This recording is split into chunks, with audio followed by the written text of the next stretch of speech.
রাতের কোলে ঘুমিয়ে পড়ে পূর্ণিমারি চাঁদ, তোমার নামে তসবিহ জপে পুণ্যবতী রাত। রাতের কোলে ঘুমিয়ে পড়ে পূর্ণিমারি চাঁদ, তোমার নামে তসবিহ জপে পুণ্যবতী রাত। পাপেরই বোঝা মাথায় নিয়ে যারা করে খেলা, দুনিয়াদারি নিয়ে যারা বসায় পাপের মেলা। পাপেরই বোঝা মাথায় নিয়ে যারা করে খেলা, দুনিয়াদারি নিয়ে যারা বসায় পাপের মেলা। তাদেরই থেকে দূরে রাখো করো রহমত, তাদেরই থেকে দূরে রাখো করো রহমত। তোমার নামে তসবিহ জপে পুণ্যবতী রাত।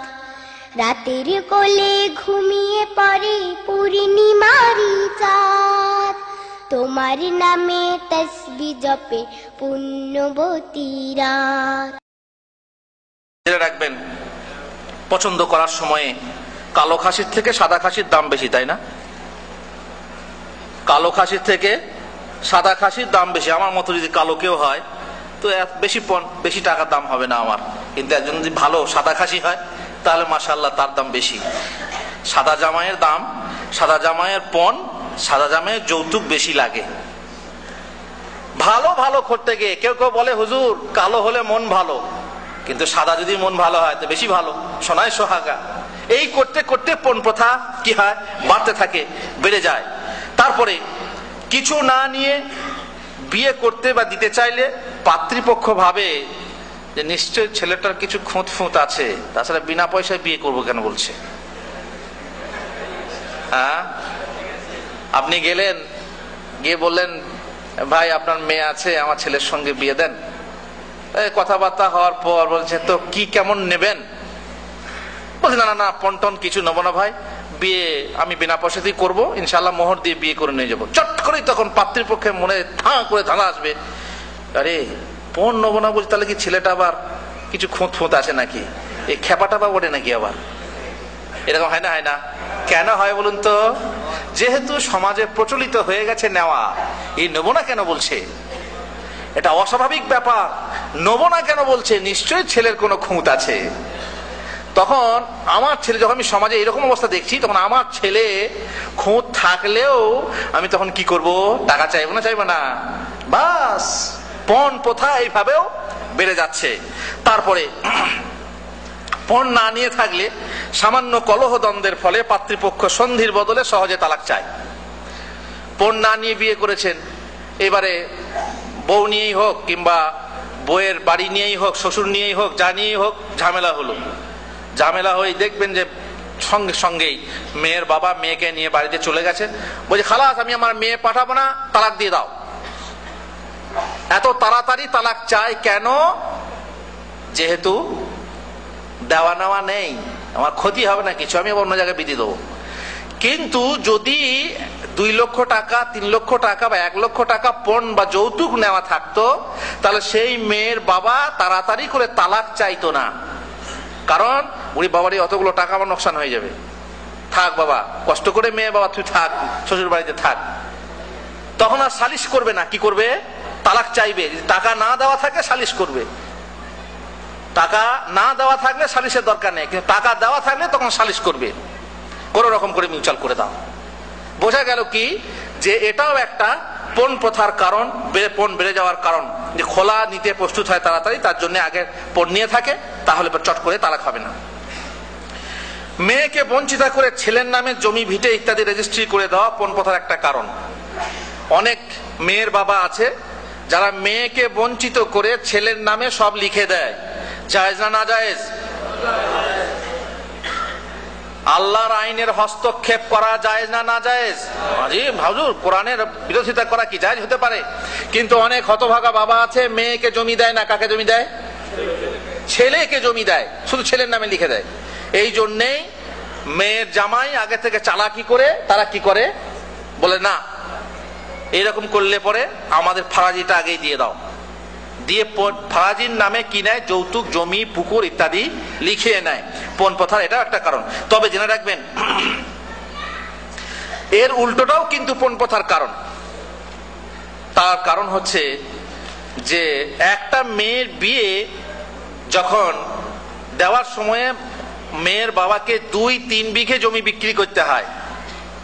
2-3 বিঘে জমি বিক্রি করে যদি মেয়ের বিয়ে দিতে হয়, তাহলে ছেলেরা তো বলবে যে আব্বা আপার বিয়ে দিয়েছেন, 2-3 বিঘে জমি তো বিক্রি করে দিয়েছেন, তার বিয়েতে সে তো নিয়েই নিয়েছে, অতএব বাকিটা আমাদের, বাকিটা আমাদের।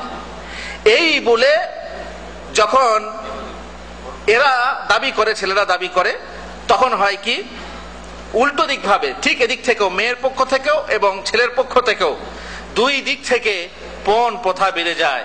এক ফারাজি হিসাবে নেয়, আর এক হচ্ছে পাবনা হিসাবে নেয়।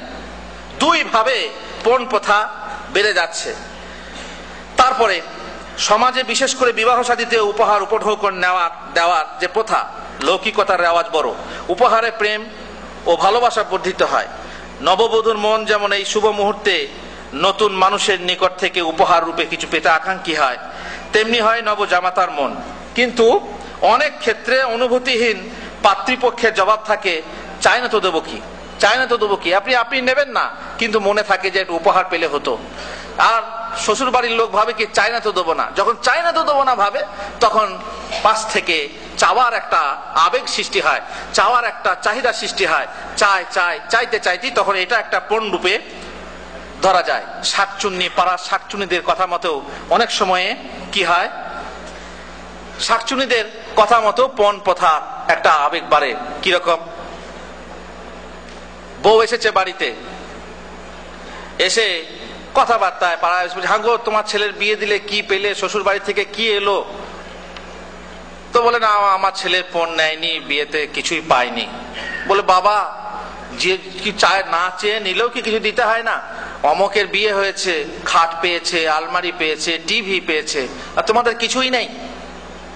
এই যে শাকচুন্নিরা এসে যখন ওয়াসওয়াসা দেয়, কুমন্ত্রণা দেয় মা বাপের মনে, ছেলের মনে, তখন সেইটাই আগামী ছেলের বিয়েতে কিংবা অন্য কোনো ছেলের বিয়েতে পণ নেওয়ার একটা আবেগ সৃষ্টি করে, চাহিদা সৃষ্টি করে। অনেকে টাকা পয়সা জমি নেয় না, বলে কি করে, বলে জামাই বিটি সাজিয়ে দাও, বলে জামাই বিটি সাজিয়ে দাও। তার মানে বিটিকে সোনার মোহর অন্তপক্ষে 3-4-5 ভরি সোনা দাও, আর জামাইকে সাজিয়ে দাও, মানে সাইকেল, ঘড়ি ইত্যাদি দিয়ে সাজিয়ে দাও।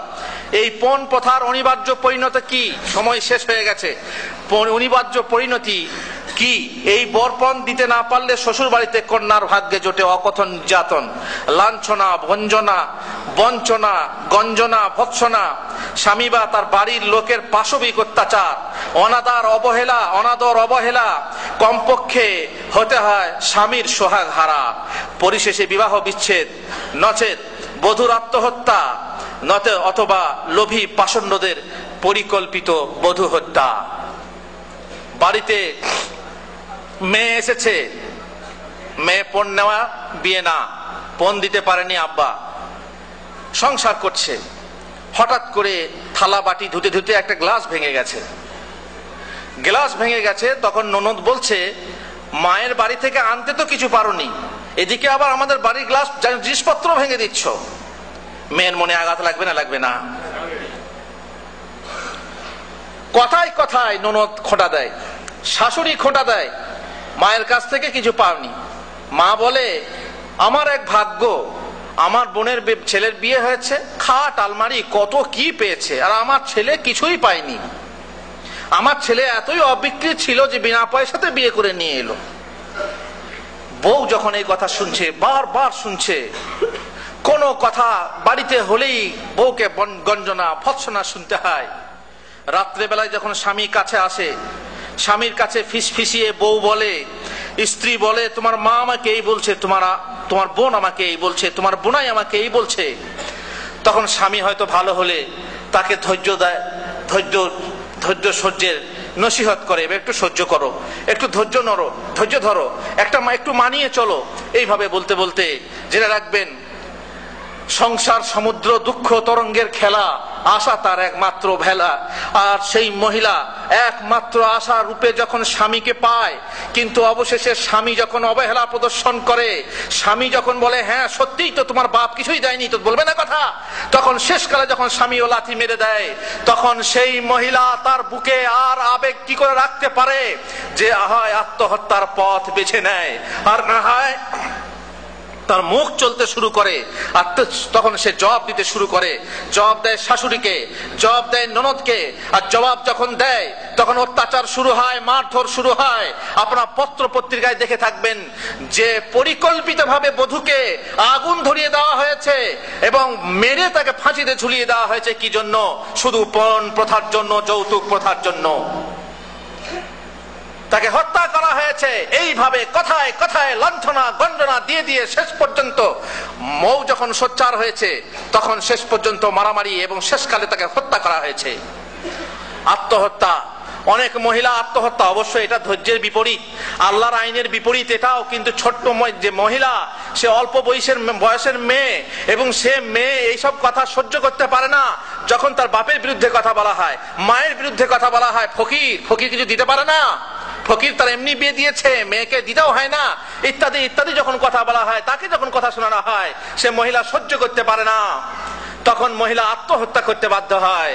এক মহিলা যে তার বাপ তার দাদাকে দেখছে, তার মা নেই, দেখছে বাপ দাদা অমুক জায়গা থেকে বিয়ের কথা আসছে, সেখান থেকে পণের কথা আসছে, বাগড়ায় গেছে, বাঘের মতো রায় শুনে ফিরে এসেছে, পরিহার পুড়ে গেছে, সেখানেও পরিহার করেছে, বিবাহ দেয়নি, অমুক জায়গায় গেছে, সেখানেও বিয়ে দেয়নি, শুধু পণ দিতে পারবে না বলে বিয়ে হচ্ছে না, জমি জায়গা নেই যে সেখান থেকে কিছু পয়সা দেবে।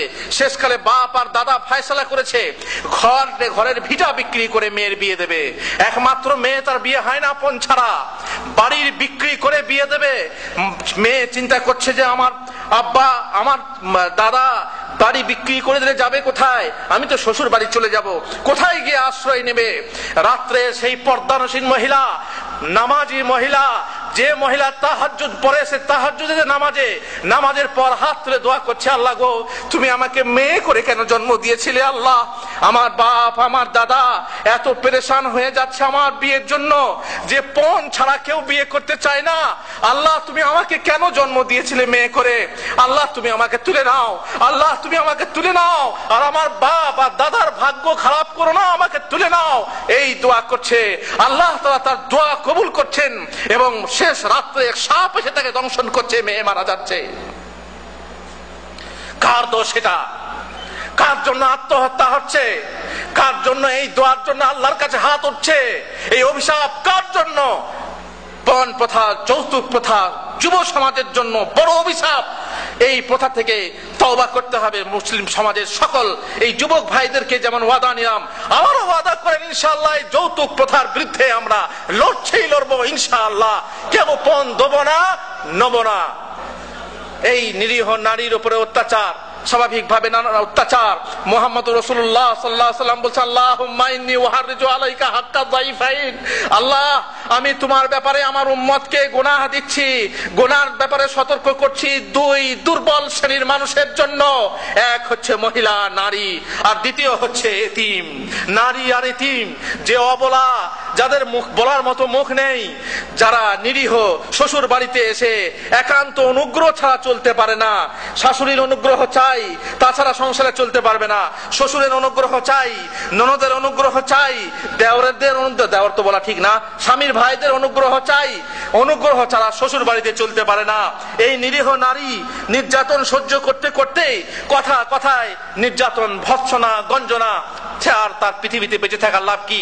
যে স্বামী যার উপরে শেষ আশা ছিল, সেই স্বামী যখন বলল যে আমি কিছু বলতে পারবো না, করতে পারবো না, তখন আমার আর বেঁচে থেকে দুনিয়াতে লাভ কি? দুনিয়া থেকে বিদায় নেওয়ার জন্য হয় আল্লাহর কাছে দোয়ার হাত তোলে, আর না হয় শেষ পর্যন্ত নিজেই আত্মহত্যা করে গলায় দড়ি নেয়, না হয় বিষ খায়, না হয় শাড়ির উপরে কেরোসিন তেল ঢেলে দেশলাই জ্বালিয়ে দেয়। এ কথা আপনারা চোখের সামনে দেখেছেন, শুনেছেন। ইন্টারনেট খোলেন, প্রত্যেক দিন একটা না একটা খবর আসছে।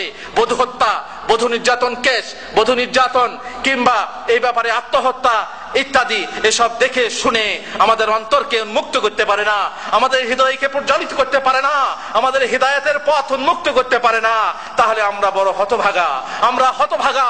আমরা যুবক হয়েছি, আল্লাহর দ্বীনকে মানার জন্য যে ওয়াদা আল্লাহর কাছে নিয়েছি, আল্লাহ রসুলের কাছে নিয়েছি, হুজুরদের কাছ থেকে শুনছি, কিন্তু তার পালন করার জন্য যদি আমাদের সেই অনুভূতি না থাকে, সেই আবেগ না থাকে, সমাজকে বাঁচানোর জন্য, সমাজের নিরীহ নারীকে বাঁচানোর জন্য সে আবেগ না থাকে, তাহলে আছে কি আমাদের ভিতরে? আমাদের মাঝে যদি মনুষ্যত্ব না থাকে, এ পশুত্ব জীবন নিয়ে জিন্দেগি পার করা, পশুত্ব জীবন নিয়ে মানবের জীবন যদি না থাকে, পশুর আচরণ থাকে, হিংস্র আচরণ থাকে, অপরের মাল কিভাবে গ্রহণ করব আচরণ থাকে, পরের মাল কিভাবে, পরের বাগান ধ্বংস করে আমার বাগান কি করে রচনা করব এই যদি মন থাকে, তাহলে এই জীবনের কোনো দাম নেই, এই পশু আচরণের কোনো দাম নেই, পশুবৃত্তির কোনো দাম নেই। মানুষ হতে হবে মানুষের মতো, মানুষ হন। মুসলিম না হলে মানুষ হওয়া যাবে না। একজন মুসলমান হয়ে দুনিয়ার বুকে বাঁচেন, তাহলেই পরে আপনি আসল মানুষ, প্রকৃত মানুষ। আল্লাহ তাআলা যেন আমাদেরকে তৌফিক দেন, আল্লাহুম্মা আমিন। জেনে রাখবেন, মহিলা শ্বশুর বাড়িতে লাঞ্ছিত হয় বলি, শ্বশুর বাড়িতে কষ্ট পায় বলি, মহিলারা এত লাঞ্ছনার শিকার হয় বলি জাহিলি যুগের মেয়ে পছন্দ করতো না। জাহিলি যুগের লোকেরা মেয়ে পছন্দ করতো না।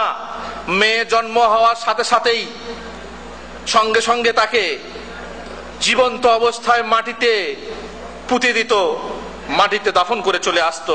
মহান আল্লাহ বলছেন, ওয়াইদা বুশিরা আহাদুহুম বিল উনসা যাল্লা ওয়াজহুহু মুসওয়াদ্দান ওয়া হুয়া কাযীম। যখন মহিলা সন্তান প্রসব করে, জিজ্ঞেস করে ছেলে না মেয়ে, ছেলে না মেয়ে, যখনই বলা হয় মেয়ে হয়েছে, তখনই তার চেহারা কালো হয়ে যেত। ইয়াতাওয়ারা মিনাল কওমি মিন সুই মা বুশিরা বে। যখন শুনতো মেয়ে হয়েছে, তখন লোককে মুখ দেখাতেও লজ্জা করত। মেয়ে হয়েছে আমার, লোককে সমাজে মুখ দেখাতেও লজ্জা করত। সেই জাহিলি যুগের মানুষ।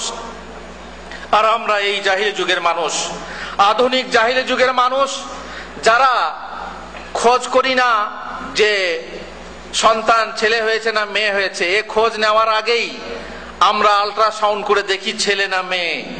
যখন দেখি মেয়ে হয়েছে, তখন তাকে পেটের মধ্যেই হত্যা করে নামিয়ে দিই। জাহিলি যুগের মেয়েরা, লোকেরা জন্মের পরে জ্যান্ত দাফন করত, আর আমরা জন্মের আগেই তাকে দুনিয়া থেকে বিদায় করে দিচ্ছি। ওই জাহেল আর আমি জাহেল, পার্থক্য কতটুক? ওয়াইদাল মাউউদাতু সুইলাত বিআইয়ি যামবিন কুতিলাত। যখন জীবন্ত পতিত কন্যাদেরকে জিজ্ঞাসা করা হবে, তোমাদেরকে কোন অপরাধে হত্যা করা হয়েছিল, তখন জবাব কি হবে? জবাব দাতা হবে মেয়ের বাবা, যে সেই মেয়েকে, কন্যাকে হত্যা করেছে। আর বর্তমান যুগের জাহিলি যুগের মানুষরা, যাদের কারণে একজন যুবতী, সদ্য যুবতী কন্যা রূপে এসে, মানে কোনে রূপে এসে, বউ রূপে এসে তার বাড়িতে গলায় দড়ি নিয়ে বিষ খেয়ে মারা যাচ্ছে, সেই হত্যার জন্য কাল কিয়ামতের দিবসে যখন জিজ্ঞাসা করা হবে, তখন এই মেয়ের বাবা, মেয়ের মা, মেয়ের বোন, এরা কি জবাব দিতে পারবে এই মহিলার জন্য যে কোন কারণে হত্যা করা হয়েছে? সেই জাহিলি যুগ আর এই জাহিলি যুগ। আমরাও মেয়ে হলে মন খারাপ করি, পর যদি মেয়ে হয় মন খারাপ। খালি মেয়ে হচ্ছে, ছেলেই হয় না।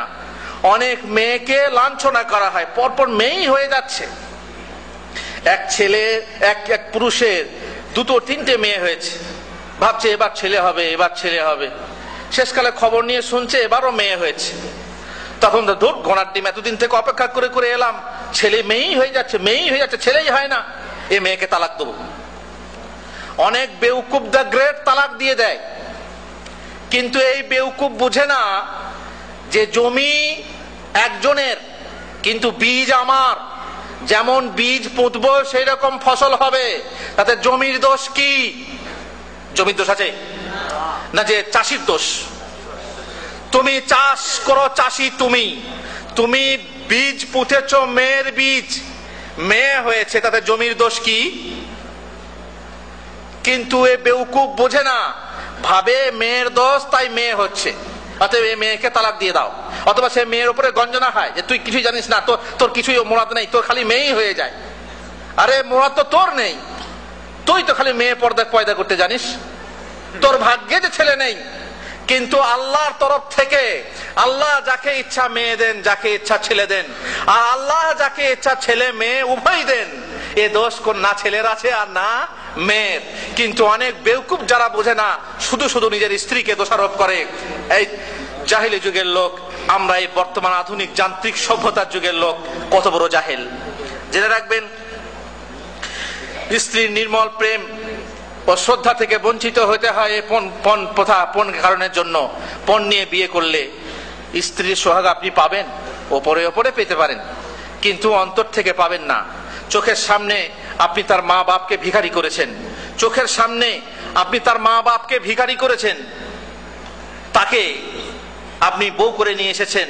তার মনে সবসময় আঘাত করছে যে আমার মা বাপ আমার বিয়ে দেওয়ার জন্য এতগুলো জমি বিক্রি করলো, এই ঘর বন্ধক দিল, তবে আমার বিয়ে হয়েছে, আর তুমি আমার স্বামী, তুমি এতগুলো টাকা নিলে বিয়ে করলে। নিজের মন দিতে পারবে না, যদিও দেহ দিতে হয়, মন উপহার দিতে পারবে না। তীর বিন্ধা পাখি গান গাইতে পারে না, যে পাখিকে তীর মারবেন সে পাখি কোনোদিন গান গাইবে না। সুতরাং আপনি যে আসলেই সেই বউ থেকে ভালোবাসা পাবেন না, এটা ঠিক কথাই। খিদমত পাবেন, কি বলে কাজ পাবেন, কিন্তু খিদমত পাবেন না। দেহ পাবেন কিন্তু মন পাবেন না। জেনে রাখবেন, শ্বশুর বাড়িতেও আপনার ওজন নেই, কারণ আপনি পণ নিয়ে বিয়ে করেছেন। শ্বশুর বাড়িতে বেড়াতে গেলে আপনার লজ্জা পাওয়া উচিত, আপনাকে লজ্জা করা উচিত যে আপনি এই বাড়ি থেকে টাকা নিয়ে বিয়ে করেছেন, সেখানে চারিদিক থেকে টাকা টাকা টাকা টাকা গন্ধ আসছে, আপনি টাকা নিয়েছেন, তার জন্য আপনার লজ্জা হওয়া উচিত। আর এই জন্যেই আপনার শ্বশুর বাড়িতে কোনো মান থাকবে না, ওজন থাকবে না, কারণ আপনি টাকা নিয়ে বিয়ে করেছেন। জেনে রাখবেন, এইভাবেই পাত্র পণ নেওয়ার ফলে পণের অভিশাপে নেমে আসা দারিদ্র, সহায় সম্বলহীনতা সেই মা বাপকে ঠেলে দিচ্ছে ভিক্ষাবৃত্তির পথে। বর বা তার বর্বর বাপ নিজের বিলাস উদ্যান গড়তে উজাড় করে দিচ্ছে কনের বাপের ক্ষুদ্র নির্খানিকে। এতে কি ওই লোভাতুর সংসারে শান্তির কিরণ থাকে? নেমে আসে নিরন্তর অশান্তি ও কলহের ছায়া। এই সর্বগ্রাসী যৌতুক প্রথার ভয়ানক আক্রমণের ফলে সমাজে কত বিপত্তির সৃষ্টি হয়েছে। পণ দিতে না পারায়, বিবাহ না হলে অথবা বিলম্ব হলে বেড়ে চলে অবৈধ প্রণয়, ব্যভিচার, বেশ্যাবৃত্তি। পণ আনে অন্যান্য পাপ। গান বাজনার কথা বলতে যান, তখন পণের দিকে ইঙ্গিত করে বলে গান বাজনা হারাম আর পণ নেওয়া হারাম না। এক বিয়েতে বিয়ে খেতে গেছি তো বিয়েতে বাজনা চলছে, তা আমি বললাম যে বাজনাটাকে বন্ধ করেন, বাজনা ইসলামে নেই। তখন বলছে ও বাজনাটা হারাম আর পণ নেওয়া বিয়ে হারাম নয়, তাই না? পণ নেওয়া বিয়ে হালাল। আপনি যে বিয়ে খেতে এসছেন জানেন যে পণ নিয়েছে? দেখলেন, তার মানে পণ নেওয়া যেহেতু হারাম, পণ নেওয়া হয়েছে, তখন অন্যান্য হারামও মাফি মুশকিল। গান বাজনাও চলবে, সিডিও চলবে, সবকিছু চলবে, অসুবিধা নেই। একটা পাপ অন্য পাপকে আকর্ষণ করে। পণ প্রথা মহামারীর কারণে নারী শিক্ষা গুরুত্ব কমে যাচ্ছে। কারণ বিবাহ যখন বিয়ের সময় টাকাই লাগবে, তখন আর বিয়ে আপন সে মেয়েকে শিক্ষিতা করে কি দরকার? পণ থেকে বাঁচার জন্য অভিভাবক মেয়েকে করছেন মেহনতি, স্বনির্ভরশীলা, ঠেলে দিচ্ছে পর্দাহীনতার পথে। নারী পুরুষের অবাধ মেলামেশার, চাকুরি ও শিল্পক্ষেত্রে ব্যভিচারের পথে। ঘরে বাইরে তাকে সুযোগ দিচ্ছে অবৈধ প্রণয়ে। ভাবছে ঘটে তো ঘটে যাক, পটে তো পটে যাক। কারণ মেয়ে নিজেই স্বামী নির্বাচন করে নিতে পারলে তো রেহাই, খালাস বাবা, ঘটে তো ঘটে যাক, পটে তো পটে যাক, বিনা পয়সায় বিয়ে তো হয়ে যাক, বিনা পয়সায় বিয়ে হয়তো হয়ে যাক। সুযোগ করে দিচ্ছে, আত্মীয় স্বজনের সঙ্গে সুযোগ করছে, চাকরির ক্ষেত্রে সুযোগ করছে, পাচ্ছি না কি করব। এভাবে আপনার কত রকম সমস্যা সৃষ্টি হয়ে যাচ্ছে সমাজে। জেনে রাখবেন, সময় শেষ হয়ে গেছে। এখন মা বাপ যারা পণ নেয়, ছেলের সেখানে দোষ নেই। ছেলে যেখানে পণ নেয় সেখানে মা বাপের দোষ নেই। কিন্তু জেনে রাখবেন, অনেকে মা বাপ শুধু ছেলে মানে না তো কি করব, ছেলে মানছে না, একবারে অসহায়। আর অনেক সময় ছেলে বলে মা বাপ মানে না তো কি করব, মা বাপ নিতে চায়, মা বাপের কথা না বললে খোদা নারাজ। আহা, মা বাপের কথা না মানলে খোদা নারাজ, তার মানে মা বাপের কথা মতে পণ নিতে হবে, এই বলে সারা পণ নেয়। কিন্তু জেনে রাখবেন, এটা কিন্তু কোনো কোনো কথা না। মা বাপের আগে কার কথা মানতে হবে? মহান আল্লাহর কথা মানতে হবে। অনেকে বলে হাজি সাহেবরা, মৌলী সাহেবরা, হুজুররা নিচ্ছে তো আমরা নেবো না কেন? হুজুররা বিয়েতে পণ নিচ্ছে, সত্যি কথাই হুজুররা, দুঃখের বিষয়, হুজুররা বিয়েতে পণ নিচ্ছে, যৌতুক নিচ্ছে, তা হুজুররা নেয় তো আমরা নেবো না কেন? অতএব আমরাও নেবো। কিন্তু জেনে রাখবেন, হুজুররা যদি ব্যভিচার করে আপনি করবেন, হুজুররা যদি খুন করেন তো আপনি করবেন, হুজুররা যদি হারাম খায় আপনি খাবেন, হুজুররা যদি বিষ খায় আপনি খাবেন, তাহলে আপনার জ্ঞান কোথায়? আপনার জ্ঞান কোথায়? আপনি আপনার জ্ঞান, আপনার বিবেক মোতাবেক কাজ করেন, খবরদার দেখা দেখি কাজ করবেন না। বলবেন হুজুর আমি আমার মেয়ের বিয়েতে পণ দিয়েছি, আমার ছেলের বিয়েতে পণ নেবো।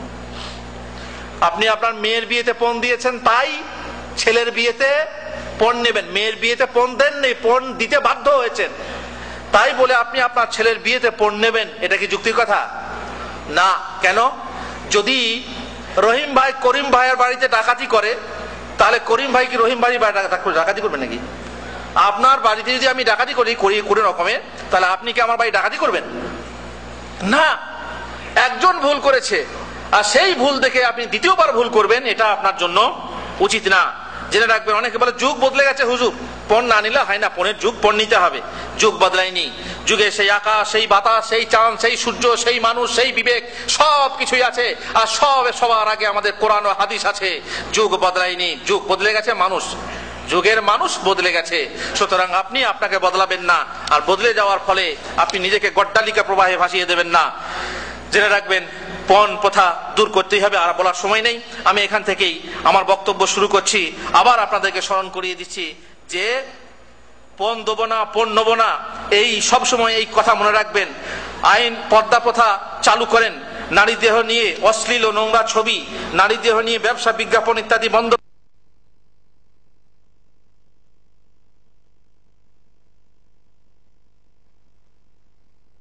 সমাজের উপরে সে দায়িত্ব চাপিয়ে নিয়ে আশা রাখবেন নিজের উপরে, নিজের ছেলের উপরে। বড় আশা আছে ভাবি প্রজন্ম, কিশোর কিশোরী, তরুণ তরুণীর উপর। এদের মধ্যে যদি দ্বীনি চেতনা ফিরিয়ে আনতে পারা যায়, তবে এরা এই নবীন নওজোয়ানরাই পারবে সমাজের এই দুর্গতির পথকে অবরোধ করতে। ওয়া তাআওয়ানু আলাল বিররি ওয়াত তাকওয়া ওয়া লা তাআওয়ানু আলাল ইসমি ওয়াল উদওয়ান। অতএব হে যুবক বন্ধু, পণ দেখে নয়, বরং দিন ও মন দেখে বিয়ের কথা পাকাপাকি করে ফেলো। হ্যাঁ, তবে শুভ কাজে দেরি করো না। আর তোমার এই শুভ সন্ধিক্ষণে অশুভকে মোটেই স্থান দিও না। তবেই পাবে সেই সঙ্গিনী যে হবে পতিপ্রাণা সতী, অনুরাগমতী, স্বর্গ সুষমা সিক্তা। প্রীতিবন্ধনে আসিবে তোমার আপনারে করি রিক্তা। আল্লাহ তাআলা আমাদেরকে তৌফিক দেন, যা শুনলাম তা মানবো যেন। রব্বানা আতিনা ফিদ দুনিয়া হাসানা ওয়া ফিল আখিরাতি হাসানা ওয়া কিনা আযাবান নার। রব্বানা যালামনা আনফুসানা ওয়া ইল্লাম তাগফির লানা ওয়া তারহামনা লানাকুনান্না মিনাল খাসিরিন। রব্বানা হাব লানা মিন আজওয়াজিনা ওয়া যুররিয়াতিনা কুররাতা আয়ুন ওয়াজআলনা লিল মুত্তাকিনা ইমামা। ওয়া সাল্লাল্লাহু আলা নবিয়িনা মুহাম্মদ ওয়া আলা আলিহি ওয়া সাহবিহি আজমাইন। প্রশ্ন হচ্ছে যে ইসলামী শরিয়া মোতাবেক ইসলামী লাইফ ইন্স্যুরেন্স করা যায় আছে কিনা জানেন?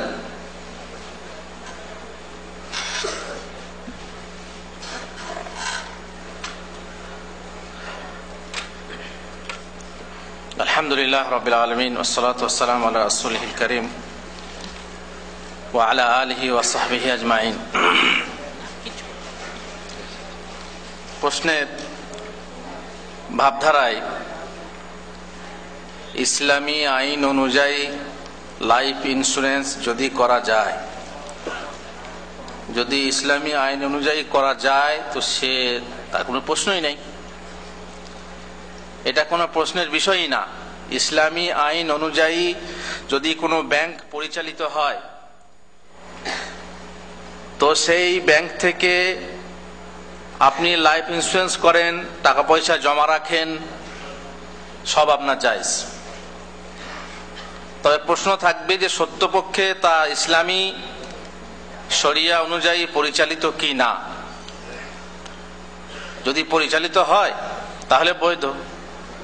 আর লাইফ ইন্স্যুরেন্স, বীমা ইত্যাদি বৈধ অবৈধ যদি আপনারা বিস্তারিত জানতে চান তাহলে আপনাদের হাতে বই পৌঁছে গেছে।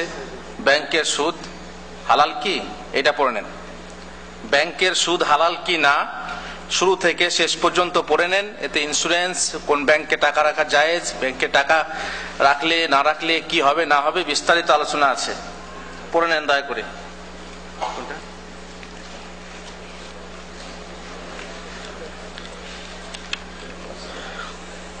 সাল্লু কামা রাআইতুমুনি উসাল্লি, এই হাদিস অনুযায়ী যে মৌলানা নামাজ পড়ছেন না, মাযহাবের তরিকা অনুযায়ী নামাজ পড়ছেন, তাদের নামাজ হবে কিনা? নামাজের কিছু বিষয় আছে যেগুলো ফরজ বা রুকুন, কিছু বিষয় আছে যেগুলো ওয়াজিব, কিছু বিষয় আছে যেগুলো সুন্নত বা মুস্তাহাব্বাত। যারা মুহাম্মদ রাসূলুল্লাহ সাল্লাল্লাহু আলাইহি ওয়াসাল্লামের তরিকা অনুযায়ী যা ফরজ পালন করেন না, তাদের নামাজ বাতিল। তার মধ্যে একটি আইন হলো সূরা ফাতিহা পড়া। সূরা ফাতিহা আপনি একাকী পড়েন অথবা ইমামের পিছনে, যেভাবেই নামাজ পড়েন সূরা ফাতিহা পড়া আপনার জন্য ফরজ। সূরা ফাতিহা না পড়লে নামাজ হবে না। সূরা ফাতিহা বিহীন নামাজ সেই রকম যেমন গর্ভচ্যুত ভ্রূণ, যে ভ্রূণ গর্ভচ্যুত হয় মানে এখনো পর্যন্ত সম্পূর্ণ হয়নি, বাচ্চা নষ্ট হয়ে যায়, নষ্ট হওয়া বাচ্চার মতো সেই নামাজ, যে নামাজে সূরা ফাতিহা পড়া হয় না। বল হুজুর অনেক সময় সূরা ফাতিহা পড়া হয় না, নামাজ হয়ে যায় মনে করেন আপনারা। কোন সময়? যখন আপনি পড়তে সময় পেলেন না আলাদা কথা। যেমন এমন অবস্থায় মসজিদে এলেন যে সময় ইমাম রুকুতে আছেন, সে সময় আপনি চলে গিয়ে যদি আপনি রুকুতে শামিল হয়ে যান, তাহলে পরে আপনার সূরা ফাতিহা পড়ার সুযোগ হলো না, সেই ক্ষেত্রে আল্লাহ তাআলা মাফ করবেন, আপনার নামাজটা হয়ে যাবে। কিন্তু ইচ্ছা করে যদি আপনি দাঁড়িয়ে থাকেন, যেমন বড় বড় মসজিদে যখন তারাবি খতম হয় অনেক লোক চালাকি করে দাঁড়িয়ে থাকে, বসে থাকে আরাম করে, ইমাম যখন রুকুতে যাওয়ার কাছাকাছি হয় চট করে গিয়ে রুকুতে শামিল হয়, এই লোকরা ইচ্ছা করে সূরা ফাতিহা ত্যাগ করে, এদের নামাজ হবে না? হবে না? হবে না। এই লোক, যে লোক সূরা ফাতিহা পড়ে না, ইচ্ছা করে সূরা ফাতিহা পড়ে না, বা সূরা ফাতিহা পড়লে মুখে আগুন ভরা হবে মনে করে, তাদের নামাজ হবে না। সাল্লু কামা রাআইতুমুনি উসাল্লি। বাকি থাকলো কিছু লোক যারা সুন্নত ত্যাগ করে, মনে করুন রাফাদাইন করে না, সে মনে করে রাফাদাইন করা সুন্নত নয়, মনে করুন ইমামের পেছনে জোরে আমিন বলে না, আস্তে আমিন বলে, তাদের নামাজ রাসূলের তরিকা অনুযায়ী হলো না, সুন্নতি তরিকা অনুযায়ী হলো না, কিন্তু তাদের নামাজ বাতিল হবে না। কেননা যে অংশটা ছেড়েছে সে অংশটা কি? সুন্নত। যে ভাইরা মনে করেন যে রাফাদান করা সুন্নত, সে ভাইরা যদি ইচ্ছাকৃত করে রাফাদান ছেড়ে দেন, ইচ্ছাকৃত ভাবে রাফাদান ছেড়ে দেন, তাদের নামাজ হবে না? হবে না? হবে, হবে। কারণ সুন্নত, সুন্নত জিনিস ইচ্ছাকৃত ছেড়ে দিলে নামাজ নষ্ট হয় না। অতএব বিস্তারিত আলোচনার জন্য আমার সালাতে মুবাশশির পড়েন ইনশাআল্লাহ। হুজুর সবই তো আপনি বইয়ের হাওলা দিচ্ছেন, কত আর পড়বো? যত পড়বেন তত ফায়দা। বেনামাজির সাথে খাওয়া, গৃহে বসবাস করা যাবে কিনা? আলহামদুলিল্লাহ। বেনামাজির সাথে যদি আপনার স্ত্রী বেনামাজি হয়, সংসার করা যাবে না? যাবে না? যাবে না। হ্যাঁ, আল্লাহুল মুস্তাআন। খেয়াল করে দেখেন কত স্বামীর স্ত্রী নামাজ পড়ে না, কত স্ত্রীর স্বামী নামাজ পড়ে না। আমাদের সংসার চলছে, যেমন ওই যে লাভ ম্যারেজের সংসার চলে, এই ম্যারেজের সংসার চলছে। অনেক ভাই মাজারিকে বিয়ে করে, মাজারি মেয়েকে বিয়ে করে, আর অনেক মাজারি ছেলে আহলে সুন্নাহর মেয়েকে বিয়ে করে। আহলে সুন্নাহ মানে যারা কোরআন হাদিসের অনুসারী আর কি। এই যে গোলমেলে পরিবেশ সৃষ্টি করে, এদের সংসার কেমন? কচুর পাতার উপরে পানি দেখেছেন? কচুর পাতা দেখেছেন তো? কচুর পাতার উপরে পানি হলে কেমন টলটলায়মান, একটু কাত হলেই সরাম করে পড়বে। দেখেন, যে যদি আপনার স্ত্রী নামাজ না পড়ে তাকে নামাজের নসিহত করেন। আমি বলছি না যে তালাক হয়ে যাবে, তালাক দিয়ে দেন, বলছি না। আল্লাহ তাআলা যে 4টে উপায় বলে দিয়েছেন, 3টে পরপর, তারপরে শেষে একটা আছে, 4টে উপায় বলে দিয়েছেন, সেই অনুযায়ী চেষ্টা করেন। কি করেন? প্রথমে তাকে নসিহত করেন, না নামাজ না পড়লে তাকে তার বিছানা ত্যাগ করেন, তাতেও না পড়লে কি করেন? মারতে শুরু করেন। তবে ফাটিয়ে ফুটিয়ে দেবেন না, হালকা করে। তারপরেও যদি না মানে তাহলে কি ব্যবস্থা? সালিসি ব্যবস্থা নিতে পারেন। শ্বশুর বাড়ির লোকজনকে ডেকে যে আমার নামাজি বউ চাই, নামাজ পড়ে না, অতএব নামাজ না পড়লে আমি বউ রাখবো না। তাতেও যদি না মানে তাহলে শেষকালে বাবা মা সালামা, হ্যাঁ তোকে তালাক, তো 7 গোষ্ঠীকে তালাক, এরকম মেয়ের দরকার নেই। এইরকমই মাজারি বউ এমনিতেই শিরক অতি মহাপাপ। শিরক হলো অতি মহাপাপ, যে পাপ করলে মানুষের ঈমান থাকে না। সেই পাপের বউ যদি হয়, মানতে না চায়, তো সেই বউ আপনার কাছে রাখা জায়েজ না, যদি না তওবা করে। তওবা করিয়ে নেন, তওবা করলে সংসার করেন, না হয় করা যাবে না। এখন বেনামাজির সাথে খাওয়া দাওয়া চলবে কিনা, ওঠা বসা চলবে কিনা, বেনামাজি হোক আর অমুসলিম হোক, যদি আপনারা এক রুমে পড়েন, যারা বিশেষ করে কোম্পানিতে কাজ করেন বা এখানে বিদেশে এসে কাজ করেন, একসঙ্গে ওঠা বসা করতে হয়, খেতে হয়, এক রুমে থাকতে হয়, তাদের সঙ্গে ব্যবহার খারাপ দেখাবেন না। বেনামাজি অথবা অমুসলিম, তাদের প্রতি ব্যবহার খারাপ দেখাবেন না। ব্যবহারকে সুন্দর করে, সুষ্ঠু করে আপনার আখলাক চরিত্রের, আপনার নামাজের মাধ্যমে তাকে আকর্ষণ করেন। আর যদি বিকর্ষণ করেন, তার মানে আমি নামাজি গর্ব অহংকার, তুই শালা নামাজ পড়িস না, যা, তোর সাথে ওঠা বসা নেই, আর হিন্দু তুই হিন্দু, বা তুই অমুক, তো মুসলিম তুই কাফের, তুই সরে যা আমার কাছ থেকে, তোর খাওয়া তোর ছোঁয়া, এইসব অস্পৃশ্যতা খবরদার আনবেন না। যদি এরকম করেন তো আপনি ইসলাম থেকে একজনকে দূরে সরিয়ে দিচ্ছেন। এরকম কাজ খবরদার করবেন না। আকর্ষণ করেন, খাওয়ান। অমুসলিমের সাথে খাওয়া তখন জায়েজ যখন আপনার এই নিয়ত থাকবে। বেনামাজির সঙ্গে ওঠা বসা, খাওয়া, সম্পর্ক রাখা তখন জায়েজ যখন এই নিয়ত থাকবে, আকর্ষণ করার নিয়ত থাকবে, হেদায়েত করার নিয়ত থাকবে। এই নিয়তে তাকে খান, তার সঙ্গে দাওয়াত দেন, দাওয়াত নিয়ে আসেন, খান, পড়ার অসুবিধা নেই। এমনকি অমুসলিম যদি পার্টি দেয়, ইফতারি পার্টি দেয় না অনেকে, যদি অমুসলিম হয় খান এবং তাকে আকর্ষণ করার চেষ্টা করেন। একটা লোককে যদি মুসলমান করতে পারেন তাহলে কত দাম তার আপনার। লেকজেস গাড়ি, যুগের লেকজেস গাড়ি দেখেছেন, কত দাম তার থেকেও উত্তম। আর আরবে মুহাম্মদ রাসূলুল্লাহ সাল্লাল্লাহু আলাইহি ওয়াসাল্লামের যুগে লাল উষ্ট্রি অপেক্ষা উত্তম। একটা লোককে হিদায়াত করেন, আকর্ষণ করেন, বিকর্ষণ করেন না। অতএব একসঙ্গে ওঠা বসা করেন, খান, নসিহত করেন, তাকে নামাজের দিকে আকর্ষণ করেন, এটাই হচ্ছে আপনার ভালো কাজ। স্ত্রী তার স্বামী ছাড়া সর্বোচ্চ কতদিন থাকতে পারে? আর আমরা বছরের পর বছর থাকি, বরং অনেকেই 10 বছর থেকে যায়, বউয়ের খোঁজ খবর নেই। আমরা শুনেছি 3 বছর যদি বউ কাছে না থাকে তাহলে বউ তালাক হয়ে যায়। এই কথা ঠিক না ভুল? সহিহ হাদিস অনুযায়ী জানাবেন। মোহাম্মদ জাকির হোসেন।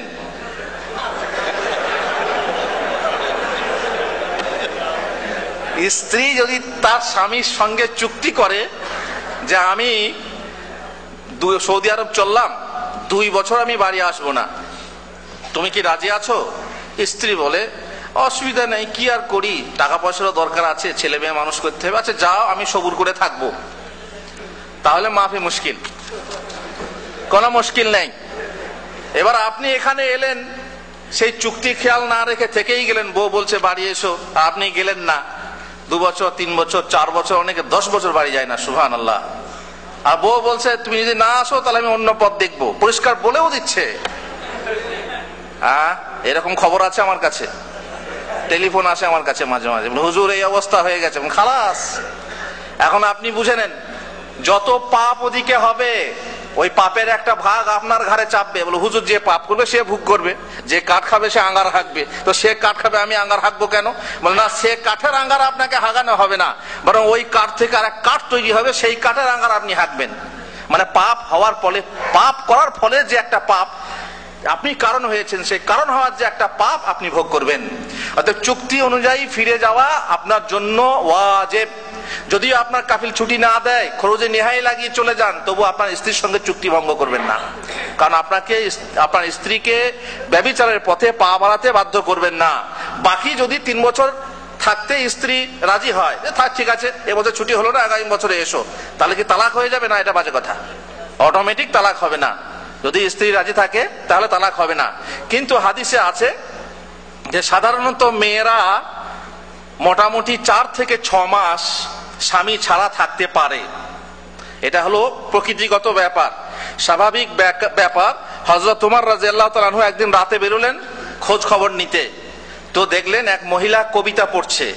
যে কবিতার মধ্যে সেই মহিলা বলছে, যদি আজকে আল্লাহর ভয় না থাকতো তাহলে আমি আমার এই খাট দুলতো। তার মানে হচ্ছে যে আমার সঙ্গে কোনো সঙ্গী নাই যার সঙ্গে আমি খেলা করব। যৌবনের তাড়নায় সেই মহিলা বলছে, যদি আল্লাহর ভয় না থাকতো তাহলে আজ আমি ব্যভিচার করতাম। এই কথা হযরত উমর রাদিয়াল্লাহু তাআলা আনহু শুনে মা হাফসাকে জিজ্ঞেস করছেন, হাফসা, মেয়েরা স্বামী ছেড়ে কতদিন থাকতে পারে? হাফসা বলছেন, আব্বা আপনি আমাকেই প্রশ্ন করছেন? বলছেন যে আমি এই কথা শুনলাম, যদি না শুনতাম তাহলে তোমাকে জিজ্ঞেস করতাম না। তখন হাফসা বললেন 4 মাস, কি কোনো কোনো বর্ণনা মতে 6 মাস। হযরত ওমর করলেন কি, মুজাহিদ যারা জিহাদে যাদের পাঠাতেন তাদেরকে 6 মাস পর পর ছুটি করতে বাধ্য করলেন, যে 6 মাস হয়ে গেলে একবার স্ত্রীর কাছে ফিরে দেখা করে যাবেন। এটা হলো স্বাভাবিক ব্যাপার। কিন্তু এই স্বাভাবিকতাকে যদি অতিক্রম করে কোনো মহিলা থাকতে পারে তাহলে কোনো অসুবিধা নেই চুক্তি অনুযায়ী। অতএব খবরদার, যখনই বুঝবেন যে স্ত্রী টেলিফোন করছে, গড়বড় কোনো কিছু বোঝা যাচ্ছে গড়বড়, তখন ছুটি লাগিয়ে তাড়াতাড়ি যান। আর যদি কাফিল না ছাড়ে তো আপনি চাকরি ছেড়ে চলুন, হুজুর এত বড় একটা চাকরি ছেড়ে যাবো, আপনার ভিসা কথা পাবো।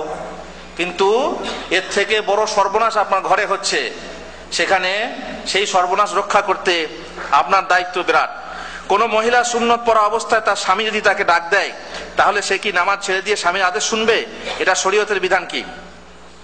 একজন মহিলা নামাজ পড়ছে, নামাজ হচ্ছে সুন্নত নামাজ, নামাজ পড়া অবস্থায় তার স্বামী ডাক দিচ্ছে, সেই ডাক্তার সে আন্দাজ করবে যে এই ডাকে সাড়া দেওয়া এখনই জরুরি না পরে সাড়া দিলেও চলবে। যদি মনে করে এক্ষুনি জরুরি, না সাড়া দিলে স্বামী রাগ করবে কিংবা স্বামী তাড়াতাড়ি কোথাও ফিরে যাবে, সে ফিরে চলে যাবে, আমার কাছে জবাব নিতে সে সময় পাবে না, তাহলে সে নামাজ ছেড়ে দিয়ে স্বামীর ডাকে সাড়া দেবে। এইরকমই ছেলে তার মায়ের ডাক কিংবা তার আব্বার ডাক যদি নামাজ পড়েই যায়, তাহাজ্জুদে নামাজ পড়ছে, দিকে ছেলে ডাক, মা ডাকছে, বাপ কোথায় রে, একবার সন্ধ্যে, আর আপনি নামাজ পড়েই যাচ্ছেন, তাহলে জেনে রাখবেন যে নামাজ ছেড়ে দিয়ে মায়ের ডাকে সাড়া দেওয়া অত্যন্ত জরুরি। তেমনি নামাজ ছেড়ে দিয়ে স্বামীর ডাকে সাড়া দেওয়া অত্যন্ত জরুরি। মহিলা রোজা রেখেছে, স্বামী আজকে ঘরে এসেছে, এসে স্বামী স্ত্রীর কাছ থেকে যা চায় তাই চাইতে শুরু করলো। স্ত্রী বলল, আমি রোজা রেখেছি, তুমি আজকে আমাকে বিরক্ত করো না। এখন এই মহিলা সমস্যায় পড়বে, আল্লাহকে মানাবে না স্বামীকে মানাবে? কোনটা এখন বড়? এখন কোনটা বড়? আল্লাহ বড় ঠিকই, কিন্তু এক্ষেত্রে নফল, এটা রোজা, এ রোজা হলো কি রোজা? নফল রোজা। যখন রোজা নফল হবে তখন সে স্বামীকে মানাবে, আর রোজা যদি ফরজ হয় তাহলে কাকে মানাবে? আল্লাহকে। না, আমাদের ক্ষেত্রটাও এরকমই। আমি বাংলাদেশে থাকা অবস্থায় প্রায় 10 বছর আগে মানত করেছি, মক্কার ঘরে 50 টাকা দিব আমার বিশেষ কাজ সম্পূর্ণ হলে, কিন্তু তা সম্পূর্ণ হয়ে গেছে। বর্তমানে আমি সৌদি আরবে, আমার মানত এভাবে কিভাবে পূরণ করতে পারবো? আপনি যখন মক্কা যাবেন, মক্কার বিশেষ ফান্ড আছে, আপনি ওখানে যোগাযোগ করবেন পুলিশদের সাথে, কোনো ফান্ড থাকলে পরে সেই ফান্ডে আপনি এই 50 টাকা, 50 টাকা কত হবে? 5 রিয়াল, 4 রিয়াল, যাই হোক, জিজ্ঞেস করবেন, যদি পান তো ভালো, আর না হয় তো ওখানে কোনো ফকিরকে দান করে দেবেন, ইনশাআল্লাহ আপনার দান কবুল হয়ে যাবে, নজর হয়ে যাবে। ব্যাংকিং অবস্থার মধ্যে পার্থক্য কি? ইসলামী ব্যাংক সাধারণ ব্যাংকের মধ্যে পার্থক্য কি? আমাদের দেশ কিছু কিছু ব্যাংক ইসলামী ব্যাংকিং ব্যবস্থা চালু করেছে, তারা কতটুকু ইসলামী শরীয়ত মোতাবেক তাদের কার্যক্রম চালু করছে, নাকি তারা ইসলামের নামে ব্যবসা করছে, তা বিস্তারিত জানালে কৃতজ্ঞ হব। যারা ইসলামী ব্যাংক নিয়ে মাথা ঘামান, বা ইসলামী ব্যাংক যেটা আছে, বিশেষ করে সাইদি সাহেবের মুখে আমি শুনেছি ক্যাসেটের মাধ্যমে, তিনি বলছেন যে এটা ইসলামী ব্যাংক। এখন যদি ওলামারা এইভাবে সাক্ষী দেন যে এটা ইসলামী ব্যাংক এবং এর ভিতরে যা কিছু কারবার হয় সবই ইসলামী কারবার, ইসলামী ব্যবসা অনুযায়ী সেখানে লভ্যাংশ বিতরণ হয় বা লভ্যাংশ সংগ্রহ করা হয়, তারপর বিতরণ হয়, এবং ফিক্সড কিছু নেই যে আপনাকে ফিক্সড এত দেওয়া হবে, এরকম কিছু নেই, বরং লভ্যাংশ যেমন হবে, লাভ যেমন হবে সেরকম অংশ আপনাকে দেওয়া হবে। যদি সত্যপক্ষে শরীয়ত অনুযায়ী এরকম চলে বলে ওলামারা সাক্ষ্য দেন, তো আপনার আমার মতো সাধারণ মানুষের সেটা মেনে নিতে কোনো অসুবিধা নেই। আর ভিতরে বাইরে থেকে নক্তাচিনি করা বা যাকে বলে চুরচেরা করা, যে ওটা হ্যাঁ ইসলামী নামে ব্যবসা করছে, আন্দাজে খবরদার বদনাম করবেন না। যদি জানেন, দলিল থাকে আপনার কাছে, তাহলে মানুষকে সতর্ক করুন এবং সেখানে অংশগ্রহণ করবেন না। আর দলিল না থাকলে আন্দাজে খবরদার অপবাদ দেবেন না, বদনাম করবেন না, বিশেষ করে ওলামাদের মুখ থেকে শোনা যে এটা ইসলামী ব্যাংক। সুতরাং এটা আমার কাছ থেকে ফতোয়া নিয়েন না, এটা স্থানীয় ওলামাদের কাছ থেকে ফতোয়া নেবেন যে হ্যাঁ সত্যপক্ষে এটা ইসলামী ব্যাংক কি না। কারণ আমিও ইসলামী ব্যাংকের স্থানীয় কেউ নই। সুতরাং সেখান থেকে যখন ওলামারা সাক্ষ্য দেবেন যে হ্যাঁ এটা ইসলামী ব্যাংক, তখন সেই ব্যাংকে টাকা রাখতে, তার সঙ্গে কারবার করতে কোনো অসুবিধা নেই। আর সাধারণ ব্যাংক আর ইসলামী ব্যাংকের মধ্যে পার্থক্য বিরাট। সাধারণ ব্যাংকে হচ্ছে সুদি ব্যাংক, আর ইসলামী ব্যাংক হচ্ছে সুদি ব্যাংক না, সেটা হচ্ছে ইসলামী ব্যবসা অনুযায়ী লভ্যাংশমূলক ব্যাংক। এখন দুটোর মধ্যে পার্থক্য কি? পার্থক্য হলো এখানেও টাকা রাখি বেশি টাকা দেয়, ওখানেও টাকা রাখি বেশি টাকা দেয়। তাহলে পার্থক্য কি? পার্থক্য হলো যে সাধারণ ব্যাংক যেগুলো, সেগুলো একটা ফিক্সড কিছু দেয়। মনে করুন ফিক্সড ডিপোজিট, বছরে এত টাকা আপনাকে দেওয়া হবে। ইসলামী ব্যাংক সেটা করবে না। ইসলামী ব্যাংক করবে কি, যে বছরে যে লাভটা হবে সেই লাভ থেকে এত % দেওয়া হবে। এরা করে কি, সাধারণ ব্যাংকগুলো করে কি, টাকা নিয়ে সুদে খাটায়, সুদের উপরে ঋণ দেয়, সুদের উপরে ব্যবসা করে, ইত্যাদি ইত্যাদি। সুদে খাটিয়ে সুদ যেটা আছে সেখান থেকে ভাগ দেয় এবং সেটাও সুদ। ইসলামী ব্যাংক কি করে, সুদের উপরে ঋণ দেয় না, বরং ব্যবসা ভিত্তিক ঋণ দেয়। যেমন একটা গাড়ি বিক্রি করে, আপনি গাড়ি নেবেন, ব্যাংকে যান, সে টাকা দেবে না, কি দেবে?